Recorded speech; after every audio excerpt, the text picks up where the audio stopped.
Last episode ay napanood ninyo ang unang 3 araw ng pag-van life natin dito sa Pilipinas. Iba't ibang tao ang nakasama natin at iba't ibang lugar ang mga napuntahan natin. Nagsimula yan sa Kamptagpuan sa Bataan, nakarating tayo sa isang ilog dito sa Zambales at natapos yan sa isang campsite dito sa Botolan. At ngayong araw ay samahan nyo naman ako sa panibagong hamon ng buhay sa paninirahan, sa lansangan, sakay ng aking minivan.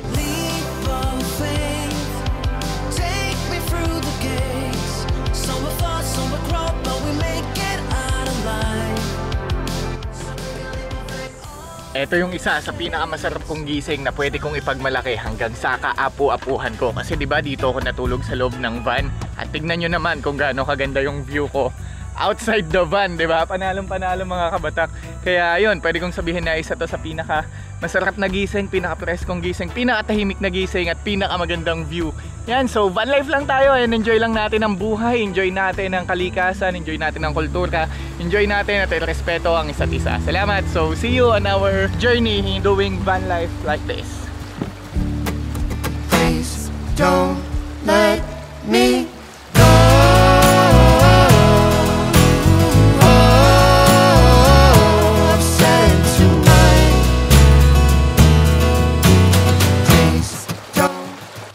Ito yung klase ng umaga na pinapangarap ko lang dati. Yung may katahimikan, may kapayapaan, at hindi ka nagmamadali sa kung ano man ang gagawin mo sa maghapon.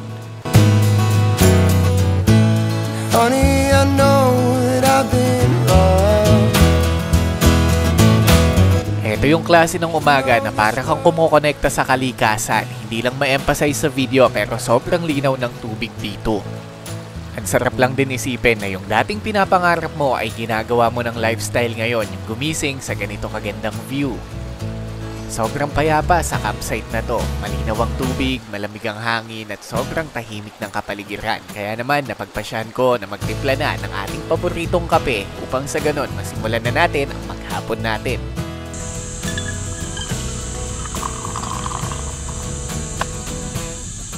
Parang hindi din kasi kompleto yung araw ko pag di ako nagkakape. Pagkatapos nga niyan ay napagdiskitahan ko naman na magluto na ako ng ating magiging almusal. Sobrang sarap magluto dito kasi sobrang tahimik talaga ng kapaligiran ko.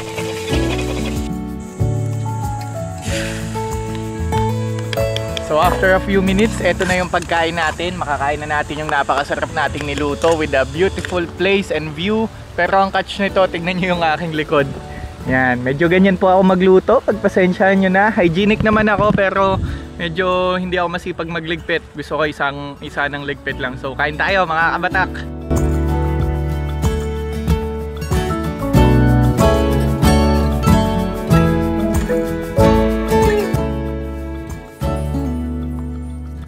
Pagkatapos ko mag-almusal ay naisipan ko namang magbabad at maligo dito sa napakagandang ilog ng Kahuwa Kalika. It's always in my head, can never get enough. Got so much feeling left. Ooh, me and my friends dancing till we drop, and the good times don't stop. The good times don't stop.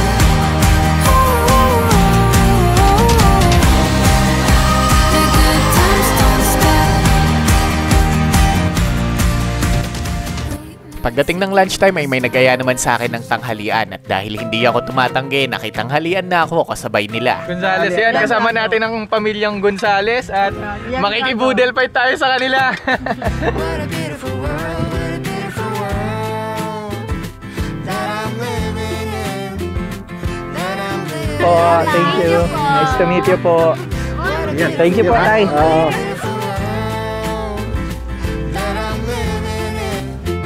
Naglaban na lang din muna tayo para may magamit. Yan ang reality dito sa outdoor pero sanay naman na ako sa ganyan. Oh, it's raining. It's my 3rd day here and it's raining mga kabatak. Feel so sublime, but if I Inabot pala ako ng 3 araw na nakatambay lang dito. Sobrang peaceful kasi talaga. Sobrang ganda ng view. Tapos umaambon-ambon pa kaya ang sarap lang magkape-kape at matulog-tulog sa loob ng van. Akala kasi ng iba tuloy-tuloy yung biyahe natin. Pero hindi po ganon. Minsan nag-i-stay tayo sa isang lugar ng 3, 5 araw o 7 araw pa minsan. all the sea down below, I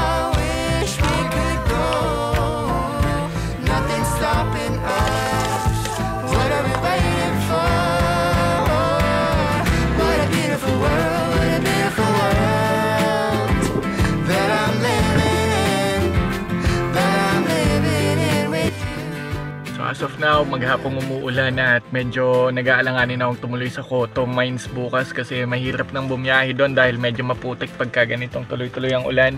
So kung hindi man tayo matuloy doon, may iba tayong pupuntahan. Ito yung mga panahon kung saan nagpaplano ako kung saan tayo pupunta na susunod dahil 4 na araw ang inabot ko dito sa Kahuwa Kalia. Ang plano ko sana sa Cotto Mines tayo pupunta dahil nandito na lang din tayo sa Zambales. Ang kaso tuloy-tuloy naman yung ulan kaya parang nag-aalanganin din akong tumuloy. Kaya't sa pang-5 araw ko ay nagkape muna ako dito sa harapan ng ilog at decided ako kung tutuloy ako sa Cotto Mines dahil 4 na araw na ding umuulan. Travel the world together, babe. Travel the world together. Ito pala yung itsura pag babiyahe na tayo. Nakita nyo naman, 2 box lang, tapos cooler, tapos ito ng ating jug. Pagkatapos nyan, okay na, maluwag pa yung likod. Simplicity is the key. Well anyway, sumulan kagabi mga kabatak, halos magdamag. So di na tayo tutuloy ng Cotto Mines, pupunta na tayo ng Bolinao, Pangasinan. So magkita-kita na tayo dyan. Travel the world together, babe. Travel the world together. Travel the world together, babe. Travel the world together. Down to the forest, Down to the forest. where the birds do sing. Hold by the river, Make our own porch swing. nothing makes me happier than your hand in mine. And we're back on the road again. Woo! Yeah! Ito yung patunay na hindi mo kailangan ng sobrang madaming kaibigan, hindi mo kailangan ng validation ng iba, basta mahalin mo lang sarili mo, ipakita mo at gulatin mo yung sarili mo na kaya mong gawin yung hindi niya kayang gawin or hindi niya pa naiisip. And yan, mapapatunayan mo yan na hindi porket mag-isa ka eh malungkot ka, katulad ng road trip natin na to. So tara, punta tayo sa Bolinao, Pangasinan. Let's go!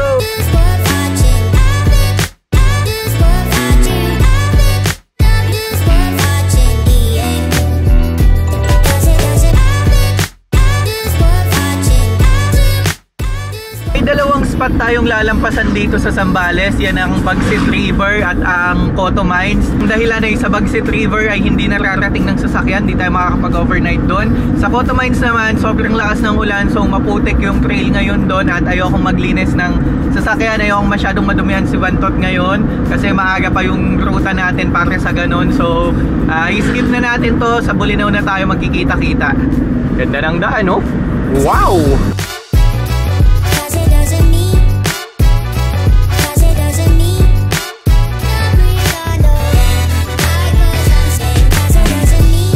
Subscriber natin yung 1-2 po. 1-2 unleaded. Laban discount pagkakilala. Full tank na naman si Vantot. Layo-layo kasi yung biyahe natin ngayon, mga 4 na oras. Bigla ako may naisip habang nasa daan, what if gumawa ako ng episode na tatawagin nating Van Talk. Parang usapan to habang nasa van, habang nasa biyahe. Maganda, di ba? Ano sa tingin nyo? Comment nyo kung okay sa inyo yung ganyang idea. Tapos yung mga topic natin ay galing din mismo sa inyo. Tapos yun yung pag-uusapan natin. Astig, no? Hey, more! Bro, saan muna tayo?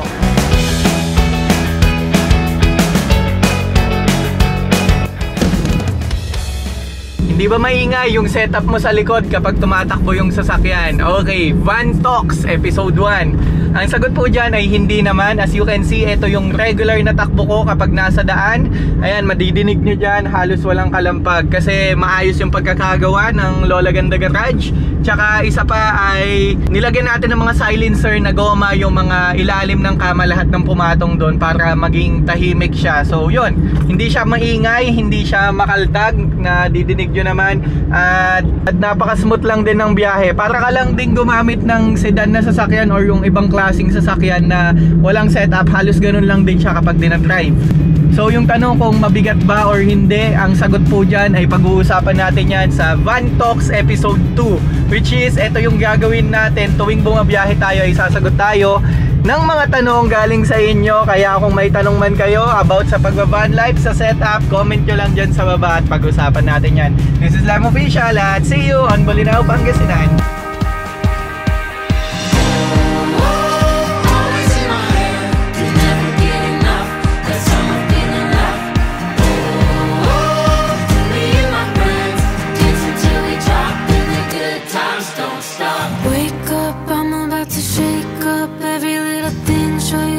we can be.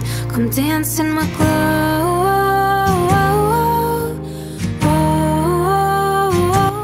Sa parte ng video na to ay nandito na tayo sa Infanta, Pangasinan at dahil may kababata ako na dito nagtatrabaho ay panandalian ko muna siyang binisita. Kamusta? Kala ko may kasama ka. Engage ka na, putik. Waling nakita kita. Single ka pa. Dito na ako nakitanghalian sa kanila. Pagkatapos, konting kwentuhan lang din ng about sa mga buhay-buhay. Grabe, parang kailan lang mga bata kaming naglalaro sa kalye. Pero ngayon, puro mga asawa at adulting na ang pinag-uusapan. At dahil pala isdaan din to, ay naghanap ako ng mga isda na pwede kong mabili. Pero sobrang bait din ng mga tao dito kasi hindi na yan pinabayaran. Thank you. Yun, binigyan tayo ni sir ng ano. Bayad. Thank you po. Salamat po. Salamat. Thank you po. Thank you. Salamat. Thank you po. Uy, nakadali pa tayo ng isda. Libre lang. Yun, kaya nga eh. So, wala nang libreng ganyan sa atin. Galing. Ingat. Bye. Patingin naman ang sing-sing mo. Ay, sana all. Thank you, thank you. Ingat ka. Bibili sana ako ng isda kanina pero binigay na lang ni tatay. Salamat sa kanya. Well, anyways, ito yung view natin. Nakikain lang ako sa kaibigan tapos ngayon aalis na din. Punta tayo ng Bulinaw. Ito yung nagbigay sa atin ng isda. Pasalamat tayo. Thank you po. Salamat. I know you can't help but imagine me when I was 17. Before necessity affected me, still living out some dream of never standing still. The poison pill I ran from always seemed to be bigger than the destination.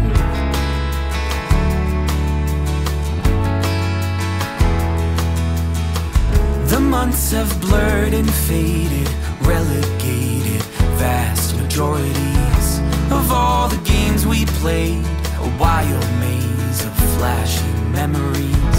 I'd live it all again just to pretend that one of us might see a way. They say nothing gold can stay. We'll be old someday and waste our lives away, waiting for life to get better. Hold or play, we are not okay. We'll waste our lives away, waiting for life to get better.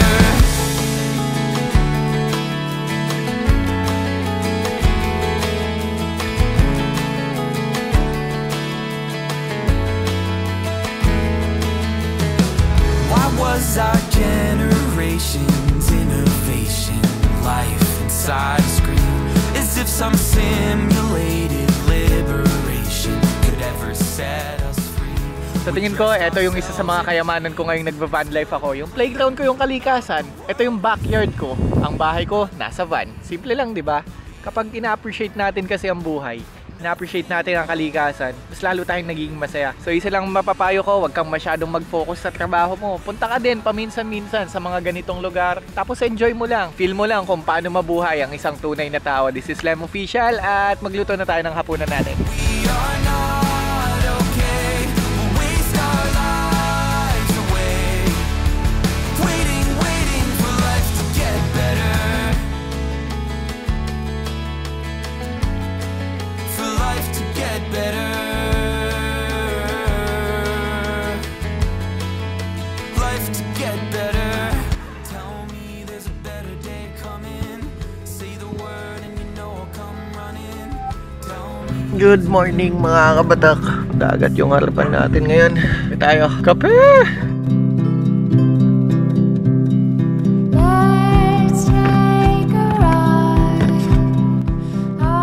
Grabe, sobrang ganda ng dagat dito. Place in mind. We've got an hour or so to hide.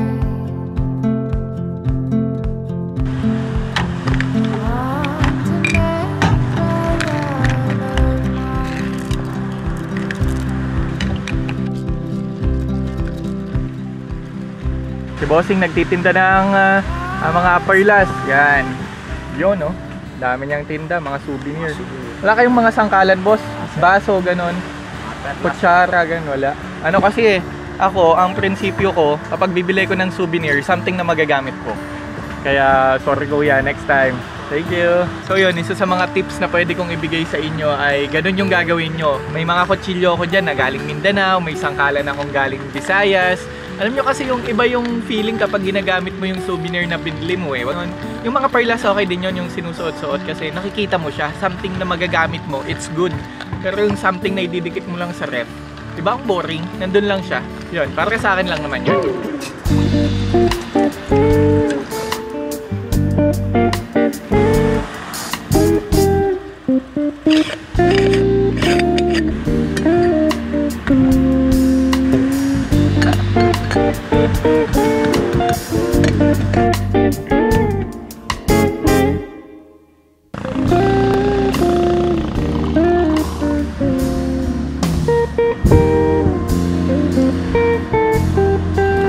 Init. Tayo ngayon sa La Taverna Beach Park at makikita nyo dito yung ganda ng buhangin at sarap ng buhay kapag ka-chill ka lang katulad nyan, kape-kape lang. Yan, shoutout kila sir. From saan po kayo sir? Malasigi. Malasigi, shoutout po sir. Nice to meet you po. Nice to meet Thank you. Ay, opo, tapos na po. Ano pangalan niyo sir? Paulo. Nice to meet you sir Paulo. Yan, sila Sir Paulo ang may-ari dito at sila ang hahanapin nyo pagdating nyo dito sa campsite nila. Napakaluwang, luwang po. Magandang umaga po. Nice to meet you ma'am. Thank you po sa pagpapatuloy sa akin. May bata kasi kami. Ma'am, thank you po sa susunod po ulit. And sila... Vlogger po kayo? Oo. Ay, parang nakikita po kayo sa Facebook. Talaga? Opo. Anong pangalan ko? Po? Anong pangalan ko? Hindi ko po alam. Lem, Kuya Lem. Wailing. Nice to meet Pangalan you. ko po din po. Nice to meet you din.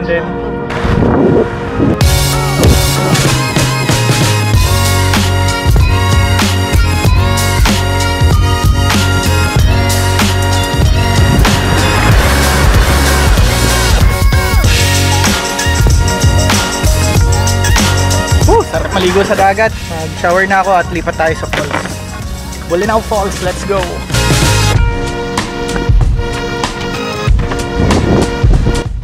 Dito nga ay nagsimula na akong maggayak ng ating mga gamit upang makalipat sa susunod nating campsite. Ang kaso magkakaproblema tayo along the way. Tingnan nyo na lang.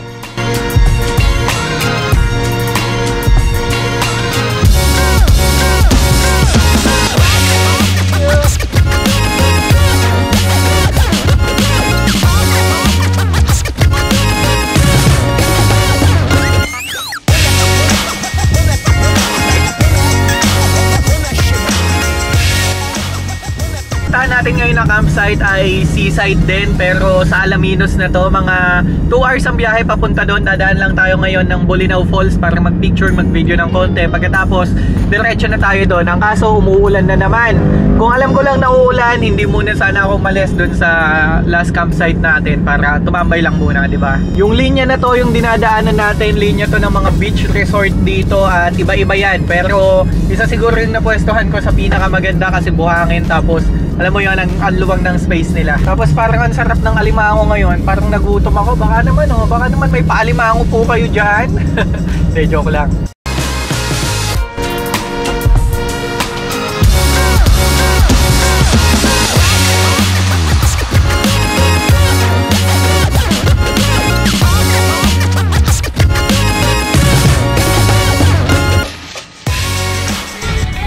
Ano ba to, Waze? Saan mo ako dinadaan? Bakit ganito? Ay, pinasok tayo anyway sa shortcut pero rough road pala. Yan. Pero okay lang, let's take the scenic route, sabi nga nila. Uy, lubak! Uy! Hanep ka, Google Maps! Nasaan na ba ako? Di ko na alam. Pero okay lang naman kasi masaya naman yung ganito eh. Yung mga mabibigla ka na lang sa daan, di ba? Kasama yan sa mga adventure natin yan, no? Rough talaga siya. Mga kaldag. Yun. Pero dinig nyo naman dyan na wala halos kalabog na langit-ngit yung likuran natin. Maliban pag may sumasabit-sabit na ganyan. Pero the rest okay naman. Huwag na lang muna sanang umulan. Yan lang ang pinagdadasal ko kasi parang 15 kilometers yatang ganito to. Sana naman huwag umulan.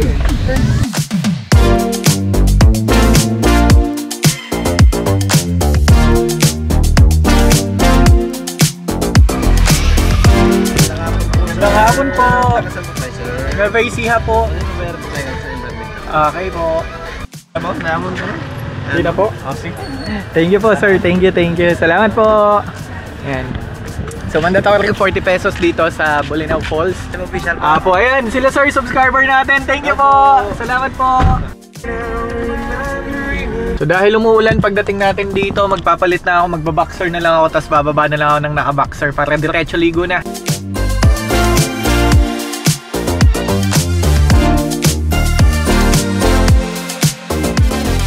Dahil medyo mahina din ang tubig ngayon dito sa waterfalls ay hindi na din ako masyadong nagtagal. Biyahe na lang tayo papunta sa susunod nating campsite. Ginalingan! Pinasok si Bantot sa matitinding lubakan.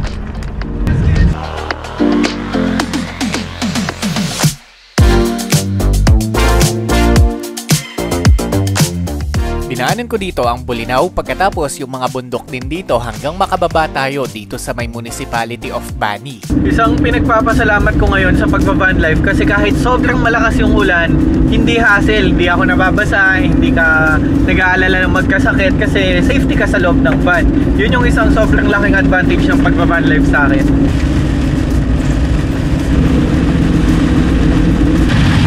Dito nga ay hindi mo na maintindihan ng panahon. Minsan maulan tapos minsan naman mainit hanggang nakarating na ako sa kalsada na to kung saan kailangan nating tawirin tong maliliit na iskinita upang makarating sa campsite natin.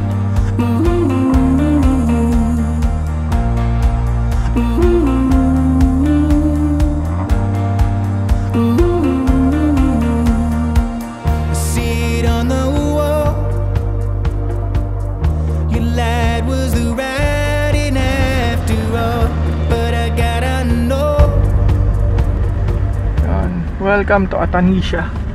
Yan, ito yung dagat nila. Tapos pwede dito pumwesto eh. Pwesto tayo ng maganda. Tell me hope isn't hollow. I'm holding on, holding on.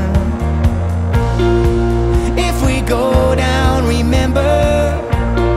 Plano kong magtagal dito ng mga 3 araw kaya naisipan kong iset up itong ating owning tent. Pero ngayon lang to, sa mga susunod kasing mga linggo habang nasasanay na ako sa kalsada ay mas nalilesen na din ang pag-set up ko nito.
Ang tulingan ng ating ulamin ngayong gabi kaya gawin na natin to. Yung isang peraso sobrang laki. Sobra na sa akin to. Opo.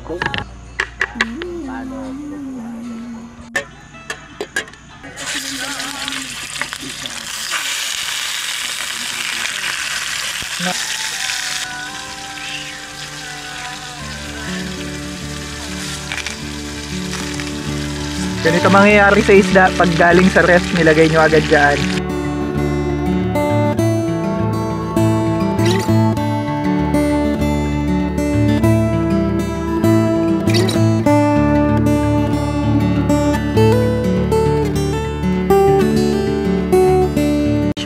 Mekos-mekos mo na yan, Ninong.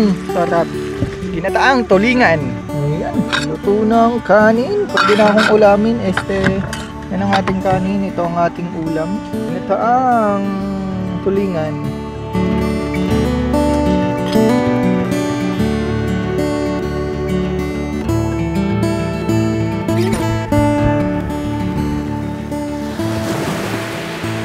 Maaga akong gumising kinabukasan upang pagmasdan sana ang napakagandang sunrise pero hindi nagpakita dahil medyo maulap. Pero kita nyo naman kung gaano kaganda yung ating kapaligiran.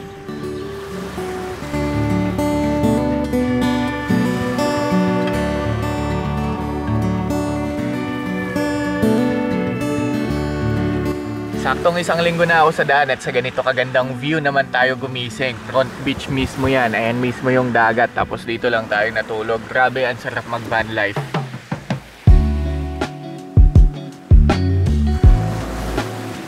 Ang pagva-van life ay para lang ding paninirahan sa bahay. Magkagayak ka ng iyong tinulugan, pagkatapos igagayak mo din dito ang iyong kakainin.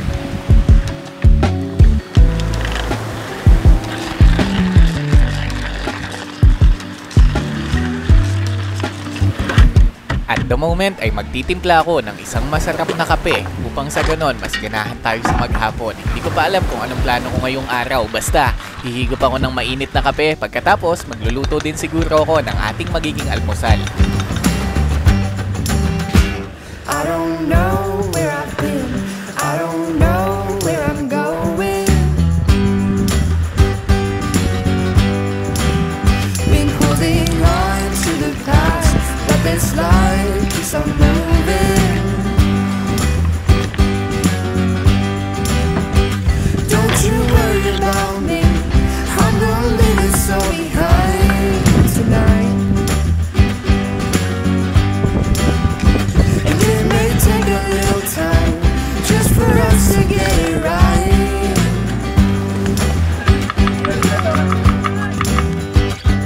I could turn back now and leave this all behind.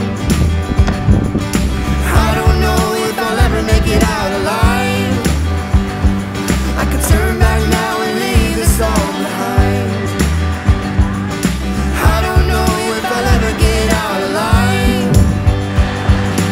Pagkatapos kong mag-almusal ay tumambay na lang ako dito sa napakagandang view ng Atanasya Beach. Sobrang sarap mag-car camping dito kasi malapit ka sa dagat tapos ang ganda pa ng kapaligiran at ang tahimik din. Isa ito sa mga reward na nakukuha natin sa pag-van life. Yung tipong parang ka lang ding namumuhay sa bahay. Nagluluto ka, kumakain ka, nagliligpit ka. Pero ang isang advantage nito ay nasa isang magandang lugar at magandang view ka.